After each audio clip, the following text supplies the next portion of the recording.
रात की नीरवता में सह्याद्री की पहाड़ियों पर एक रहस्यमय शीतल हवा बह रही थी। काले आकाश में तारे ऐसे चमक रहे थे मानो स्वयं देवता त्र्यंबकेश्वर की अनंत ज्योति के साक्षी हों। एक ऐसा धाम जहां महादेव 3 नेत्रों से विराजमान है।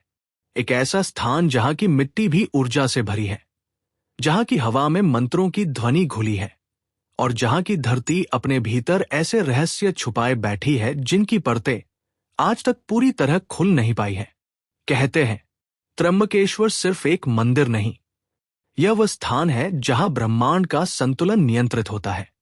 बहुत समय पहले, जब पृथ्वी अभी नवजात थी, जब जंगल अनगर थे, नदियां अनियंत्रित थी और पहाड़ अभी उठना शुरू ही हुए थे, उस समय सह्याद्री की एक विशाल भूमि पर अत्रि ऋषि ने तप शुरू किया।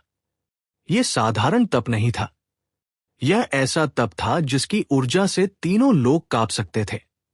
अग्नि इतनी प्रखर कि देवता भी उससे डर गए। ऋषि की दाढ़ी धधकते अंगारों जैसी लाल हो गई। आंखों से निरंतर तप की ज्वाला निकल रही थी। देवताओं ने इंद्र को भेजा, किंतु इंद्र भी उस ऊर्जा के सामने एक शिशु की तरह प्रतीत हुए। फिर उन्होंने ब्रह्मा से प्रार्थना की, लेकिन ब्रह्मा ने कहा, यह तप केवल स्वयं शिव ही रोक सकते हैं। और तब ब्रह्मांड में एक गहन शांत कंपन फैला। अंतरिक्ष जैसे फटने लगा, पर्वत कांपने लगे और 3 दिशाओं से 3 प्रकाशपुंज प्रकट हुए। एक लाल, एक नीला, एक स्वर्णिम, जैसे तीनों मिलकर एक हो गए हों। और इस संपूर्ण रूप को नाम मिला त्र्यंबक। यहां पहली बार त्रिदेव, ब्रह्मा, विष्णु और महेश एक ही ऊर्जा स्रोत के रूप में प्रकट हुए। ऋषि अत्रि ने आंखें खोली, उनकी तपस्या पूर्ण हुई और उन्होंने यह स्थान शिव को अर्पित कर दिया। उसी क्षण सह्याद्री की धरती पर एक द्वार खुला, एक गुफा, एक मार्ग, और जो किसी साधारण दुनिया का नहीं था। सहस्रों वर्षों तक इस गुहा का कोई अर्थ किसी को समझ नहीं आया, किंतु जो भी साधक यहां ध्यान लगाता, वो किसी रहस्यमय ऊर्जा में खो जाता। कुछ लोग कहते हैं यह ब्रह्मांड का सबसे पुराना ऊर्जा चक्र है। कुछ कहते हैं कि यहां वो बिंदु है जहां ध्वनि, प्रकाश और प्राण तीनों मिलकर ब्रह्मांड की संरचना बनाते हैं। इस गुहा के निकट खड़े होते ही मन अपने आप शांत हो जाता है, दुनिया की हलचल खो जाती है। और कई साधकों ने दावा किया, हमने अपनी आत्मा को वहां खींचते हुए महसूस किया है।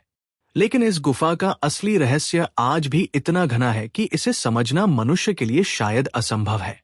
दुनिया के अन्य सभी शिवलिंग स्पष्ट दिखाई देते हैं, पर त्र्यंबकेश्वर का शिवलिंग, वो तो जल के भीतर डूबा रहता है। ये विश्व का एकमात्र शिवलिंग है जिसे देखने के लिए आपको पानी के भीतर झांकना पड़ता है। कई बार पुरोहितों ने जल को रोकने का प्रयास किया, लेकिन जैसे ही वे उसे हटाने की कोशिश करते, जल अपने आप फिर भर जाता। कुछ वैज्ञानिकों ने कहा यह प्राकृतिक स्रोत है, कुछ ने कहा यह पर्वतों की दरारों का जल है, लेकिन स्थानीय गुरुओं का कहना बिल्कुल अलग है। ये जल पाताल से आता है।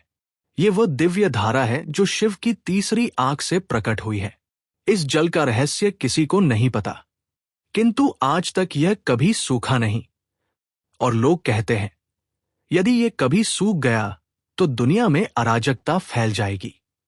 त्र्यंबकेश्वर के शिवलिंग का एक और अद्भुत रहस्य है, ये शिवलिंग हर वर्ष थोड़ा थोड़ा गल जाता है। हजारों वर्षों से ये घटना एक पहेली है। पूजा अर्चना चाहे जितनी करें, ये घिसता रहता है। गोदावरी नदी भारत की सबसे प्राचीन पवित्र नदियों में से एक, लेकिन ये बात बहुत कम लोग जानते हैं कि गोदावरी वास्तव में त्र्यंबकेश्वर से निकलती है। गर्भगृह के पास एक छोटा सा स्थल है, कुशावर्त तीर्थ। यही गोदावरी का उद्गम स्थान है। लेकिन गोदावरी का रहस्य ये नहीं है। वास्तविक रहस्य ये है कि ये नदी कई बार गायब हो चुकी है। ऐतिहासिक ग्रंथों में दर्ज है कि जब जब मनुष्यों में पाप बढ़ा, जब जब ऋषियों का अपमान हुआ, जब जब धर्म कमजोर हुआ, गोदावरी अदृश्य हो गई, सदियों तक बहना बंद कर दिया। फिर जब ऋषियों ने तप किया, तब दोबारा प्रकट हुई। आज भी माना जाता है गोदावरी कोई साधारण नदी नहीं, ये दिव्य चेतना है जो मानवता के व्यवहार के अनुसार स्वयं को प्रकट या अप्रकट करती रहती है। स्थानीय पुरोहित कहते हैं, यहां जो भी अनुष्ठान किया जाता है वह सीधे सूक्ष्म दुनिया तक पहुंचता है। जैसे ही सूरज ढलता है, हवाओं में कंपन बढ़ जाता है, चारों दिशाओं से शंख ध्वनियां सुनाई देती है, कभी कभी गर्भगृह से आती घंटियों की आवाज तब भी सुनाई देती है जब मंदिर बंद होता है। स्थानीय साधु कहते हैं, ये वह समय है जब शिव के गण पूरे क्षेत्र की परिक्रमा करते हैं। कई यात्रियों ने दावा किया कि रात में मंदिर के ऊपर नीली रोशनी उठती दिखती है। कुछ ने कहा उन्होंने कोई आकृति देखी जो हवा में थी।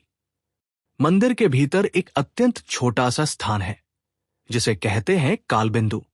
ये सिर्फ पत्थर का एक बिंदु नहीं, ये वह स्थान है जहां समय धीमा पड़ जाता है, मन स्थिर हो जाता है और साधक को अपने पिछले जन्मों की झलक तक दिख सकती है। कुछ लोगों ने कहा उन्हें वहां खड़े होकर अपने जीवन के भविष्य की घटनाएं तक महसूस हुई। ये बिंदु त्र्यंबकेश्वर का सबसे अद्भुत ऊर्जा स्रोत माना जाता है।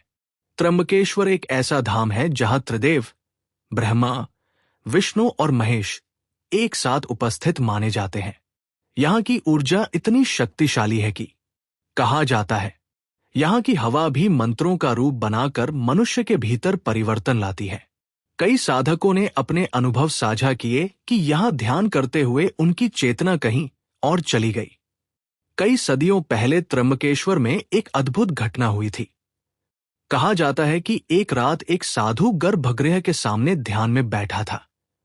रात का तीसरा पहर था, चारों ओर अंधेरा, केवल दीपक की धीमी लौ। अचानक शिवलिंग पर जल लहराया और साधु ने देखा कि शिवलिंग का आकार बदल रहा है। वो धीरे धीरे 3 मुखों में बन गया, ब्रह्मा, विष्णु और महेश के रूप में। साधु के शरीर में कंपन होने लगे। वह भय से कांप उठा, अगले ही क्षण बेहोश हो गया। जब लोग सुबह आए, उसे वहीं पड़ा पाया, लेकिन शिवलिंग अपनी सामान्य स्थिति में था। साधु ने कहा, केवल इतना, मैंने महादेव को देखा है। वे आज भी जीवित हैं और इस धरती को देख रहे हैं। आज भी लोग बताते हैं कि गर्भगृह में प्रवेश करते ही बिना कारण आंसू आने लगते हैं। कुछ को गंध आती है फूलों की या धूप की जो वास्तव में वहां नहीं होती। कई बार शिवलिंग का जल अचानक अधिक होने लगता है। कभी जल का रंग बदल जाता है हल्का सा सुनहरा। ये धाम आज भी जीवित है।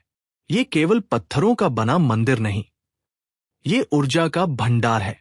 ये वो धाम है जहां हर दिन एक नई कहानी जन्म लेती है।